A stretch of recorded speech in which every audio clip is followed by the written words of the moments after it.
Hey everybody, welcome to the OAG RC. Today it is Tamiya Frog Time Trial Day. This car was donated to the channel by CW01 Creations, Peter Smith. Peter is a good supporter of the OAG RC and he wants to see how this does around the track. I think it is going to do pretty well. Initial test drives are positive. If I was going to guess, I would say better than the Mad Bull, but not as quick as the Rising Fighter. That's my thinking. So let's get it up on the track and see what a stock Frog is capable of.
Okay, we're back in the studio after that run.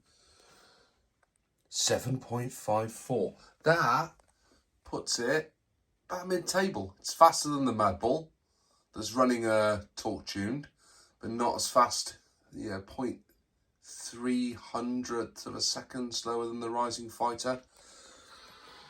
I mean, what have I got to say about it? I think it is a hopper. It certainly sounds like a hopper. You can hear it when it's driving. It's got that same sort of sound that the grasshopper has when it's running. It turns and drives a heck of a lot quicker than the grasshopper. It's a lot more responsive. Well, I don't know if it's got more steering throw on it, but it certainly took the corners a lot better than a lot of the RCs, actually. Maybe it's because of these nice big, bobbly off-road tyres that this has on the back, but it certainly had a lot more grip around the corners than, say, I don't know, the DTO3 that I had, although that was on worn tyres. But dare I say, it probably had more grip than the Raider had as well. So yeah, I enjoyed that. It didn't handle the jump very well. It seems to be quite heavy up the front, I'd imagine, because there's an awful lot of metal work at the front here. And when jumping it, it seemed to be quite nose heavy. It doesn't jump flat like some of the more modern RCs. But then that was a problem with the Frog. That was a problem with the Lunchbox. Yeah. They all seem to jump nose heavy as well. So maybe that's just part of the retro charm. We had a few little bangs. The battery fell out at one point. And also, annoyingly, I noticed that one of these front uprights had bent. The steering arm had landed heavy. The steering arm had bent up, and this had popped off. The steering arm had popped off. I hadn't realised until I got back into and it probably still is slightly out.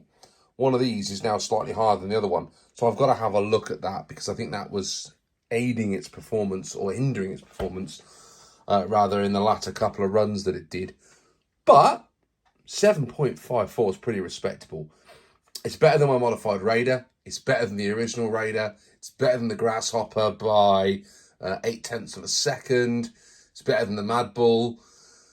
It's not that far off the laps that I was putting in on the Hotshot. That did 7.31, the Hotshot did. So it's not that much faster. You could say it 0.2 of a second faster. I mean, it's still quite a way away from, the three that are in the finale, but it's respectable. What I do like about this one is my wicked paint job. And I also think, going around the track, it looks dead cool as well. Right, where does that leave us? That leaves us with one RC left to run this season, and then we're going to move on to the finale. And that's the Holiday Buggy. That's got to hit the track next. It's going to hit the track on its 380 motor, and we're going to see how that gets on. Until then, all that I've got to say to you is, whatever you do, make sure you have some fun, and please like, subscribe, and keep me happy with some comments. Thanks, guys. See you all soon. Bye now.